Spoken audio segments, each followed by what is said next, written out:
फेटाळली आहे, पण त्याच ह्याच्यात एका शब्दात त्यांनी ही डिसमिस म्हणून याचिका फेटाळलेली आहे. पण त्यांनी मौखिकरित्या ओरली असं सांगितलंय राज्य सरकारला की हे जे तुम्ही एकदम तत्परता दाखवली आहे ती चुकीची आहे. बऱ्याच वेळेस आम्हाला तुम्हाला सांगावं लागतं काय करायला आणि तुम्ही करत नाही, पण ह्या बाबतीत जी तुम्ही तत्परता दाखवली आहे ती चुकीच्या ह्यांनी केलेलं आहे आणि हायकोर्टाने ह्याला ऑलरेडी स्थगिती दिली आहे. पण रश्मी बर्वेंचं जे म्हणणं होतं की इलेक्शनमध्ये तुम्ही काहीतरी हे करा, तर कोर्ट त्याच्यावर म्हणलं आता इलेक्शनचं प्रोसेस सुरू झालेलं आहे, त्यामुळे आता आम्ही त्याच्यात हस्तक्षेप करू शकत नाही. आणि ह्या याचिकेमध्ये तुम्ही जे दुसरे उमेदवार आहेत त्यांना पार्टी पण बनवलेलं नाहीये.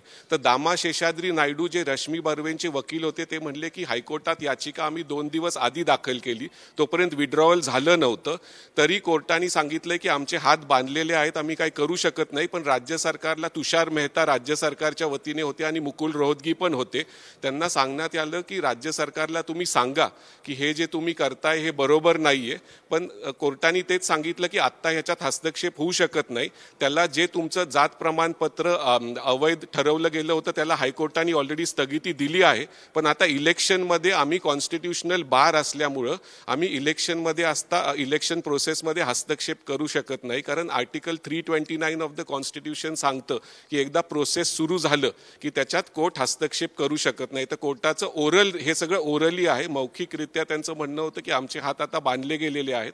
जे काय झालं तर आमच्या मते चुकीचं झालेलं तर आहेच, हायकोर्टाने स्थगिती पण दिलेली आहे, पण इलेक्शनमध्ये आम्ही हस्तक्षेप करू शकत नाही. त्या कारणावरून रश्मी बर्वे यांची ही याचिका फेटाळण्यात आली आहे. आणि आता त्यांच्यासमोर काहीच पर्याय नाही उरलेले. आता त्यांचा नवरा इलेक्शनमध्ये आहेतच आणि ते इलेक्शन लढतायत.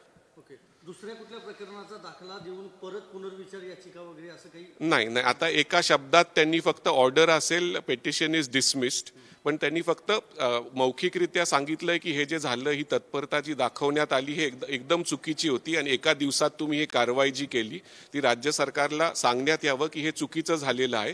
पण आत्ता आम्ही ह्या स्टेजला आत्ता रश्मी बर्वेंच्या संबंधी हस्तक्षेप करू शकत नाही. जे अवैध तुम्ही ठरवलं होतं त्याच्यावर स्थगिती हायकोर्टाने दिलेली आहे, ते मॅटर चालू राहील हायकोर्टात. पण इलेक्शनमध्ये रामटेकच्या इलेक्शन संबंधी जे 19 तारखेला आहे त्याच्यात आम्ही हस्तक्षेप आत्ता करू इच्छित नाही. एबीपी माझा, उघडा डोळे बघा नीट.